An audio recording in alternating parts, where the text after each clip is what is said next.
ഈശോമിശിഹായ്ക്ക് സ്തുതിയായിരിക്കട്ടെ. ഇന്ന് ഡിസംബർ 21 ദൈവത്തിന് കാതോർക്കുക.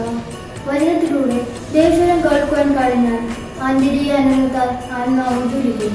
ആന്തരിക ആനന്ദമെന്നാൽ ദുഃഖമില്ലാത്ത ജീവിതമെന്നല്ല, മറ്റ് ദുഃഖങ്ങളെല്ലാം ദൈവത്തോട് ചേർത്ത് ദൈവവചനത്തോട് ചേർത്ത് അത് സ്വീകരിക്കുമ്പോൾ അതിൻ്റെ ആനന്ദവും സന്തോഷവും നമുക്ക് ഏറെ ഫലദായകമാകും.